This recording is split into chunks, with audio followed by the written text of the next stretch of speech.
ಎಲ್ಲರಿಗೂ ನಮಸ್ಕಾರ. ಮತ್ತೊಂದು ವಿಡಿಯೋಗೆ ಸ್ವಾಗತ. ನಾನು ನಿಮ್ಮ ಡಾರ್ಲಿಂಗ್ ಧನು. ವೀಕೆಂಡ್ ಬಂದೇ ಬಿಡ್ತು. ವಾರದ ಕತೆ ಕಿಚ್ಚನ್ ಜೊತೆ ಪಂಚಾಯತ್ ಇರುತ್ತೆ. ಈ ಪಂಚಾಯತಿಯಲ್ಲಿ ಮುಖ್ಯವಾಗಿ ಗೊತ್ತಿರುತ್ತೆ ಯಾರೆಲ್ಲ ತಪ್ಪು ಮಾಡ್ತಾರೋ ಅಲ್ಲ ಸಖತ್ತಾಗಿ ಬೆಂಡೆತ್ತಾರೆ, ಕ್ಲಾಸ್ ಎಲ್ಲ ತಗೊಂತಾರೆ, ಗರಂ ಆಗ್ತಾರೆ, ವಾರ್ನ್ ಕೂಡ ಮಾಡ್ತಾರೆ ಕಿಚ್ಚ ಸಾರು. ಅದೇ ರೀತಿಯಾಗಿ ಪಾಸಿಟಿವ್ ತಗೊಂಡ್ರೆ ಯಾರಾದ್ರೂ ಟಾಸ್ಕ್ ಎಲ್ಲ ಚೆನ್ನಾಗಿ ಇಡ್ತಾರೋ, ಯಾರು ವ್ಯಕ್ತಿತ್ವನ ಉಳಿಸ್ಕೊಂಡಿರ್ತಾರೋ, ಯಾರು ಅವರ ಆಟವನ್ನು ಅಚ್ಚುಕಟ್ಟಾಗಿ ಆಡಿರ್ತಾರೋ, ನ್ಯಾಯಪರ ಯಾರು ಇರ್ತಾರೋ, ಪ್ರೇಕ್ಷಕರ ಮನಸ್ಸು ಯಾರು ಗೆದ್ದಿರ್ತಾರೋ ಅವರಿಗೆ ಈ ವಾರದ ಕಿಚ್ಚನ್ ಚಪ್ಪಾಳೆ ಅಂತ ಹೇಳಿ ಒಂದು ಅಪ್ರಿಸಿಯೇಷನ್ ಕೊಡ್ತಾರೆ ನಮ್ಮ ಕಿಚ್ಚ ಸರ್. ಮತ್ತೆ ಈ ವಾರದ ಕಿಚ್ಚನ್ ಚಪ್ಪಾಳೆ ಯಾರಿಗೆ ನಿಮಗೆ ಗೊತ್ತೇ ಇರುತ್ತೆ.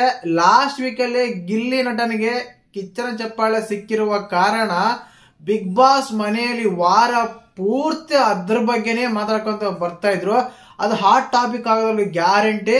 ಆದ್ರೆ ಮತ್ತೆ ಈ ವಾರದ ಕಿಚ್ಚನ್ ಚಪ್ಪಾಳೆ ಯಾರಿಗೆ ಸಿಗುತ್ತೆ ಅಂತೆಲ್ಲ ಮಾತಾಡೋಣ.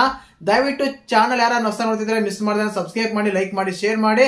ತುಂಬಾ ಜನ ವಿಡಿಯೋ ನೋಡ್ತಾ ಇದ್ದೀರಾ, ಹಾಗೆ ಲೈಕ್ ಕೂಡ ಮಾಡಿ. ಪಕ್ಕದಲ್ಲಿ ಐ ಬಟನ್ ಇರುತ್ತೆ, ಐ ಬಟನ್ ಕೂಡ ಕೊಡಿ. ಅದರಿಂದ ನನಗೆ ತುಂಬಾ ಹೆಲ್ಪ್ ಆಗುತ್ತೆ. ವಿಡಿಯೋ ವೈರಲ್ ಆಗೋ ಚಾನ್ಸಸ್ ತುಂಬಾನೇ ಇರುತ್ತೆ. ದಯವಿಟ್ಟು ಹೆಲ್ಪ್ ಮಾಡಿ ಅಂತ ಕೇಳ್ತೀನಿ. ಇನ್ನು ಮುಖ್ಯವಾಗಿ ವಿಷಯಕ್ಕೆ ಬಂದ್ಬಿಡೋಣ. ವಿಷಯ ಏನಂದ್ರೆ ಕಿಚ್ಚನ ಚಪ್ಪಾಳೆ ನೀ ಕಂಪ್ಲೀಟ್ ಆಗಿ ಈ ವೀಕಲ್ಲಿ ತಗೊಂಡಾಗ ಆಲ್ಮೋಸ್ಟ್ ಎಲ್ಲ ತುಂಬಾ ಆರ್ಗ್ಯುಮೆಂಟ್ಗಳಾಗಿವೆ, ಟಾಸ್ಕ್ ಎಲ್ಲ ಆಗಿವೆ, ವೈಲ್ಡ್ ಕಾರ್ಡ್ ಎಂಟ್ರಿ ಬಂದಿದಾವೆ, ಮಾತು ಬಂದಿದೆ. ಕೆಲವರು ವ್ಯಕ್ತಿತ್ವ ಉಳಿಸ್ಕೊಂಡ್ರೆ, ಕೆಲವು ವ್ಯಕ್ತಿತ್ವ ಕಳ್ಕೊಂಡ್ರೆ, ಇನ್ನು ಕೆಲವರು ಏನೂ ಮಾಡದೆ ಸುಮ್ಮನೆ ಇದ್ದಾರೆ. ಇಂತೆಲ್ಲ ತಗೊಂಡಾಗ ಈ 4 ಮೆಂಬರ್ಸ್ ಕೌಂಟ್ಗೆ ಬಂದೇ ಬರ್ತಾರೆ. ಮತ್ತೆ ಇವರಲ್ಲಿ ಯಾರು ಸಿಗುತ್ತಾ ಅಂತ ಹೇಳೋಣ. ಮೊದಲೇದಾಗಿ 4 ಮೆಂಬರ್ಸ್ ಯಾರಂತ ಕೇಳ್ತಾರ. ಮೊದಲೇದಾಗಿ ರಘು ಕಂಪಲ್ಸರಿ. ಏನಕ್ಕಂದ್ರೆ ಟಾಸ್ಕ್ ಎಲ್ಲ ಚೆನ್ನಾಗಿ ಆಡಿದ್ರು, ಕ್ಯಾಪ್ಟನ್ ಟಾಸ್ಕ್ ಆಡಿದ್ರು, ಕ್ಯಾಪ್ಟನ್ ಆಗಿದ್ದಾರೆ. ಕೆಲವು ಆರ್ಗ್ಯುಮೆಂಟ್ ಅಂತ ಬಂದಾಗ ತುಂಬಾ ಚೆನ್ನಾಗಿ ಮಾಡ್ತಾ ಇದಾರೆ, ಕ್ಯಾಪ್ಟನ್ ಚೆನ್ನಾಗಿ ನಿಭಾಯಿಸ್ತಾ ಇದಾರೆ. ನೀವು ಕೇಳ್ಬೋದು ಅವ್ರೆಂದು ಕೊಡ್ತಾರೆ ಮಾರ್ಯ, ಸ್ವಾರ್ಥ ಆಟ ಆಡಿದಾರೆ, ಸ್ವಾರ್ಥ ಪರ ಆಡಿದ್ರು, ಅವ್ರಿಗೆ ಕಿಚ್ಚನ್ ಚಪ್ಪಾಳೆ ಸಿಗುತ್ತಾ ಅಂತ ನೀವು ನನ್ನ ಪ್ರಶ್ನೆ ಮಾಡ್ಬೋದು. ಕರೆಕ್ಟೇ. ಇಲ್ಲಿ ಎಲ್ಲರೂ ಸ್ವಾರ್ಥಿಗಳು ಆಡಿದ್ರೆ ಮಾತ್ರ ಬಿಗ್ ಬಾಸ್ ಮನೆಯಲ್ಲಿ ವಿನ್ ಆಗೋಕ್ ಚಾನ್ಸಸ್ ಇರೋದು. ಕಿಚ್ಚ ಸರ್ ಕೂಡ ತುಂಬಾ ಸಲ ಹೇಳಿದ್ದಾರೆ ಏನಂತ, ಇಲ್ಲಿ ಯಾರು ಇಲ್ಲ, ನಿಮ್ ಮಾಟ ನೀವು ಆಡ್ಬೇಕು ಅಂತ. ಬೇರೆ ಕಂಟೆಸ್ಟೆಂಟ್ ಗಳಿಗೆ ಗೊತ್ತಾಗ್ಬೇಕು ಈ ರೀತಿ ಆಡ್ಬೇಕನ್ನೋ ಒಂದು ರೀಸನ್ ಕೂಡ ಕಿಚ್ಚನ್ ಚಪ್ಪಾಳೆ ಕೊಡ್ಬೋದು. ಏನಕ್ಕಂದ್ರೆ ತಂಡಕ್ಕೆ ಮೋಸ ಮಾಡಿರ ಅಂತಲ್ಲ, ಸಿಂಪಲ್ ಆಗಿ ಹೇಳ, ಕ್ಯಾಪ್ಟನ್ ಟಾಸ್ಕ್ ಚೆನ್ನಾಗಿ ಆಡಿದಿರಾ, ನೀವು ಕ್ಯಾಪ್ಟನ್ ಆಗಿದ್ದೀರಾ, ಮೊದಲನೇ ಕ್ಯಾಪ್ಟನ್ ಆಗಿದ್ದೀರಾ, ಚೆನ್ನಾಗಿ ನಿಭಾಯಿಸ್ತಾ ಇದ್ದೀರಾ, ನಾನು ಈ ಕಾರಣಕ್ಕೆ ನಿಮ್ಗೆ ಕಿಚ್ಚನ್ ಚಪ್ಪಾಳೆ ಕೊಡ್ತೀನಿ ಅಂತ ಕೂಡ ಕೊಡಬಹುದು. ಖಂಡಿತವಾಗ್ಲು ಒಂದು ಕಂಟೆಸ್ಟೆಂಟ್ ಆಯ್ತು. ಸೆಕೆಂಡ್ ಬಂದ್ಬಿಟ್ಟು ನಮ್ಮ ಧ್ರುವಂತ್ ಅವ್ರಿಗೆ ಯಾಕೆ ಅಂತ ಕೇಳೋದಾದ್ರೆ, ಲಾಸ್ಟ್ ವೀಕೆಂಡ್ ಅಲ್ಲಿ ಸಖತ್ತಾಗಿ ರುಬ್ಬಿದ್ರು ಧ್ರುವಂತ್ ಅವ್ರನ್ನ, ಸಖತ್ತಾಗಿ ಕ್ಲಾಸ್ ತಗೊಂಡಿದ್ರು. ಅವ್ರು ಕೂಡ ಅದಾದ್ಮೇಲೆ ಬೇರೆ ಬೇರೆ ಬೇರೆ ರೀತಿಯಲ್ಲೆಲ್ಲ ಮಾತಾಡ್ತಾ ಇದ್ರು. ಮುಗೀತು. ಕಟ್ ಆಫ್ ಮಾಡಿದ್ರೆ ಒಂದೇ ವೀಕಲ್ಲಿ ಫುಲ್ ಚೇಂಜ್.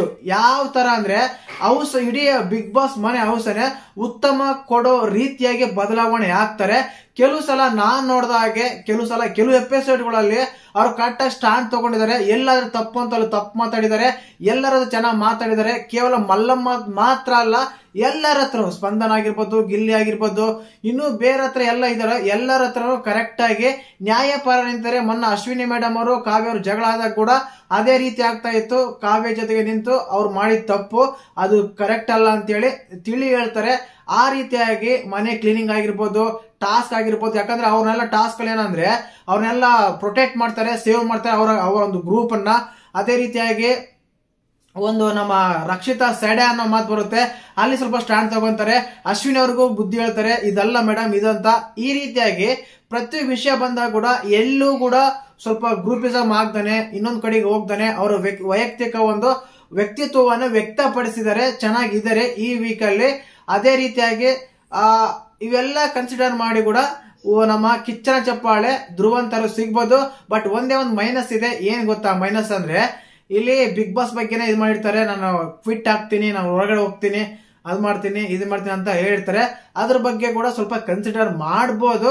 ಬಟ್ ಇವೆಲ್ಲನೂ ಬಿಟ್ಟು ಬದಲಾವಣೆ ಆಗಿರೋ ಕಾರಣ ಕೂಡ ಕಿಚ್ಚನ ಚಪ್ಪಾಳೆ ಸಿಗ್ಬೋದು. ಯಾಕೆ ಅಂದ್ರೆ ಈ ಬದಲಾವಣೆ ಎಲ್ಲರೂ ಬರ್ಲಿ, ಚೆನ್ನಾಗಿದ್ದಾರೆ, ಇನ್ಮೇಲೆ ಈ ರೀತಿ ಕೂಡ ಎಲ್ಲರೂ ಬದಲಾವಣೆ ಆಗ್ಬಹುದು ಅಂತ ಕೂಡ ಕೊಡ್ಬೋದು. ಇನ್ನ ಥರ್ಡ್ ಪರ್ಸನ್ ಬಂದ್ಬಿಟ್ಟು ನಮ್ಮ ಕಾವ್ಯ ಏನಪ್ಪಾ ಮಾಡಿದ್ರೆ ಯಾಕೆ ಕೊಡ್ತಾರೆ ಅಂತ ಕೇಳ್ತೀರಾ. ಇಲ್ಲಿ ಮುಖ್ಯವಾಗಿ ನಿಮ್ಗೆ ಗೊತ್ತಿರುತ್ತೆ, ಬಿಗ್ ಬಾಸ್ ಅನ್ನೋದು ವ್ಯಕ್ತಿತ್ವಗಳ ಆಟ ಅಂತ. ಕಾವ್ಯ ಎಲ್ಲೂ ಮೈನಸ್ ಇಲ್ಲ, ಎಲ್ಲೂ ತಪ್ಪು ಮಾಡಿಲ್ಲ, ಎಲ್ಲೂ ಬೇರೊಬ್ಬರ ಬಗ್ಗೆನೂ ತಪ್ಪು ಮಾತಾಡಿಲ್ಲ, ಬ್ಯಾಡ್ ಪಿಚಿಂಗ್ ಎಲ್ಲ ಮಾಡಿಲ್ಲ. ಮುಖ್ಯವಾಗಿ ಅವ್ರಿಗೂ ಎಷ್ಟೇ ಮನಸ್ತಾಪ ಇದ್ರು, ರಕ್ಷಿತ ಹತ್ರ ಆಗಿರ್ಬೋದು, ನಮ್ಮ ಜಾನವೇರ ಎಲ್ಲ ಹೋಗಿ ಸಮಾಧಾನ ಮಾಡ್ತಾರೆ, ಅಳ್ಬೇಡಿ ಸುಮ್ಕಿರಿ, ಎಲ್ಲ ಕಾಮನ್ ಆಗಿರುತ್ತೆ. ಬಿಗ್ ಬಾಸ್ ಮನೆ ಮೇಲೆ ಪಾಸಿಟಿವ್ ನೆಗೆಟಿವ್ ಬಂದೇ ಬರುತ್ತೆ. ಇದ್ರ ಬಗ್ಗೆ ಯಾಕೆ ಕಳ್ತೀರ ಅಂತೆಲ್ಲ ಕನ್ಸರ್ನ್ ಮಾಡ್ತಾರೆ. ಅದಾದ್ಮೇಲೆ ಟಕ್ಕರ್ ಕೊಡ್ತಾರೆ ನಮ್ಮ ಅಶ್ವಿನಿ ಅವ್ರಿಗೆ. ನೀವು ಮಾಡಿದ ತಪ್ಪು, ನೀವು ಮಾತಾಡ್ರ ಮಾತ್ರ ಸ್ಟ್ಯಾಂಡು, ನಾವು ಮಾಡ್ತಗೊಂಡು ಬಕೆಟ, ಇದು ಸರಿಯಲ್ಲ, ಕರೆಕ್ಟ್ ಆಗಿ ಮಾತಾಡಿ ಅಂತ. ಎಲ್ಲಿ ಮಾತಾಡ್ಬೇಕಲ್ಲ ಮಾತಾಡಿದರೆ, ಎಲ್ಲಿ ಸಮಾಧಾನ ಮಾಡ್ಬೇಕಲ್ಲ ಸಮಾಧಾನ ಮಾಡಿದ್ದಾರೆ, ಎಲ್ಲಿ ಆಟ ಆಡ್ಬೇಕಲ್ಲ ಆಟ ಆಡಿದರೆ. ಟಾಸ್ಕ್ ಕೂಡ ಹೈಯೆಸ್ಟ್ ಪಾಯಿಂಟ್ಸ್ ಅವರೇ ಇದ್ದಿದ್ದು. ಅಶ್ವಿನಿ ಗೌಡರ ಮತ್ತು ಸುಧೀರ್ ಅವ್ರನ್ನ ಪ್ರಶ್ನೆ ಕೂಡ ಮಾಡ್ತಾರೆ. ಏನಂತ, ನೀವು ಉಸ್ತುವಾರಿಗಳು ಎಲ್ಲರಿಗೂ ಇದೇ ನಿಭಾಯಿಸಿದ್ರ, ನಮಗೆ ಮಾತ್ರ ಉಸ್ತುವಾರಿಗಳ ನೀವು ಅಂತ. ಎಲ್ಲಿ ಪ್ರಶ್ನೆ ಮಾಡಬೇಕಲ್ಲ ಪ್ರಶ್ನೆ ಮಾಡಿದರೆ, ಎಲ್ಲಿ ಆರ್ಗ್ಯುಮೆಂಟ್ ಮಾಡ್ಬೇಕಲ್ಲ ಆರ್ಗ್ಯುಮೆಂಟ್ ಮಾಡಿದರೆ, ಎಲ್ಲಿ ಕನ್ಸರ್ನ್ ತೋರಿಸಬೇಕಲ್ಲ ಕನ್ಸರ್ನ್ ತೋರಿಸಿದರೆ, ನಿಯತ್ತಾಗಿ ಎಲ್ಲಿರ್ಬೇಕಲ್ಲ ಇದ್ದಾರೆ. ಗಿಲ್ಲಿ ಜೊತೆಗೆ ಆಟ ಆಡಿದ್ದಾರೆ, ಗಿಲ್ಲಿ ಜೊತೆಗೆ ಇದು ಮಾಡಿದ್ದಾರೆ. ಅಂದ್ರೆ ಓವರ್ ಆಲ್ ಆಗಿ ಎಪಿಸೋಡ್ ಓವರ್ ಆಲ್ ಆಗಿ ಈ ವೀಕ್ ಎಲ್ಲ ನೋಡಿದಾಗ ಇದು ಮಾಡಿದಾಗ ಅವ್ರ ಹೆಸರು ಕೂಡ ಬರೋದು ತುಂಬಾ ಸಾಧ್ಯತೆ ಇದೆ. ಇನ್ನು ಲಾಸ್ಟ್ ಅಲ್ಲಿ ಹೇಳ್ತೀನಿ ಇಂಥವ್ರಿಗೆ ಕೊಡ್ತಾರೆ ಅಂತ. ಇನ್ನೊಂದು ಮುಖ್ಯವಾಗಿ ಸೂರಜ್ ಅವ್ರಿಗೆ ಹೇಳ್ತಾರ, ಸ್ಟಾರ್ಟಿಂಗ್ ಅಲ್ಲೇ ಬರ್ತಾರೆ, ತುಂಬಾ ಅಟ್ರಾಕ್ಷನ್ ಆಗ್ತಾರೆ, ತುಂಬಾ ಅಟ್ರಾಕ್ಷನ್ ಇರ್ತಾರೆ. ಫಸ್ಟ್ ಎಪಿಸೋಡ್ ನೋಡುವಾಗ ತುಂಬಾ ಜೆನ್ಯೂನ್ ಪರ್ಸನ್ ಇದ್ದಾರೆ, ತುಂಬಾ ಚೆನ್ನಾಗಿದ್ದಾರೆ, ಟೀಮ್ ಪರ ನಿಲ್ತಾರೆ, ಇಡೀ ಕರ್ನಾಟಕನೇ ಮೆಚ್ಚುತ್ತೆ ಅವ್ರನ್ನ. ಯಾಕಂದ್ರೆ ಇವ್ರು ಸೆಲ್ಫಿಶ್ ಆದ್ರು, ಇವರು ಕರೆಕ್ಟ್ ಆಗ್ಲಿಲ್ಲ ಅಂತ ಕೂಡ ಮೆಚ್ಕೊಂತಾರೆ.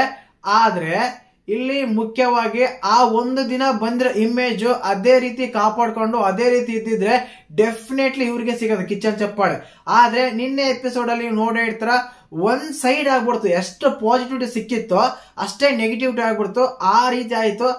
ನಮ್ಮ ಅಶ್ವಿನಿ ಮೇಡಮ್ ಅವರ ಗುಂಪು ಸೇರ್ಕೊಂಡು, ಅಂದ್ರೆ ಅವ್ರ ಗುಂಪು ಅಂತಲ್ಲ, ಅವ್ರ ಜೊತೆಗಿದ್ದು ಅವರು ಒಂದು ಮಾಡೋ ಏನೋ ತಪ್ಪುಗಳಿಗೆ ಇವರು ಜವಾಬ್ದಾರ ಆಗ್ಬಿಟ್ರ, ಇವರು ಅದ್ರಲ್ಲಿ ಸೇರ್ಕೊಂಡ್ಬಿಟ್ರ ಅಂತೆಲ್ಲ ಕಂಪ್ಲೀಟ್ ಆಗಿ ಬರುತ್ತೆ. ಯಾಕಂದ್ರೆ ನಾನು ಬಾತ್ರೂಮ್ ತೊಳಿಬೇಕಾ, ನಾನು ಇದು ಮಾಡ್ಬೇಕಾ, ನಾನು ಟಾಸ್ಕ್ ಇದ್ದೀನಿ, ಅಲ್ಲಿ ಎಲ್ಲರೂ ಸೇಮೆ, ಎಲ್ಲರೂ ಒಂದೇನೆ ಅಂತ ಟೈಮಲ್ಲಿ ಕೂಡ ಕೆಲವು ಮಾತುಗಳು ಬರುತ್ತೆ. ಅವರು ಕೂಡ ಈ ಕಾರಣಕ್ಕೆ ಅವ್ರಿಗೆ ಸ್ವಲ್ಪ ನೆಗೆಟಿವ್ ಆಗಬಹುದು.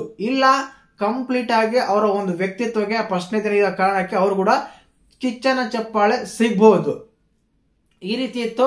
ಟೋಟಲ್ ಆಗಿ ಟಾಸ್ಕ್ ಅಂತ ತಗೊಂಡಾಗ, ಫೇರ್ ಅಂತ ತಗೊಂಡಾಗ, ವ್ಯಕ್ತಿತ್ವ ಅಂತ ತಗೊಂಡಾಗ ಕಂಪಲ್ಸರಿ ನನಗನ್ಸುತ್ತೆ ಈ ವಾರದ ಕಿಚ್ಚನ್ ಚಪ್ಪಾಳೆ ಕಾವ್ಯಗೆ ಇಲ್ಲ ರಘುಗೆ, ಇವರಿಬ್ಬರಲ್ಲಿ ಯಾರಿಗಾದ್ರೂ ಸಿಗ್ಬಹುದು ಅಂತ.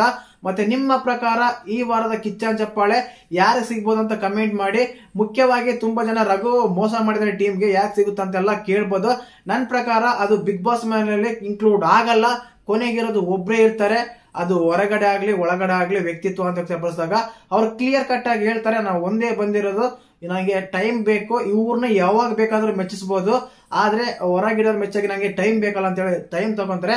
ಆದ ಕಾರಣ ಈ 4 ಜನದಲ್ಲಿ ರಘು, ಕಾವ್ಯ, ಧ್ರುವಂತು, ಸೂರಜ್, ಈ 4 ಜನದಲ್ಲಿ ಕಿಚ್ಚನ ಚಪ್ಪಾಳೆ ಈ ವಾರ ನಿಮ್ ಪ್ರಕಾರ ಯಾರಿಗೆ ಸಿಗ್ಬೋದು ಅಂತ ಕಮೆಂಟ್ ಮಾಡಿ.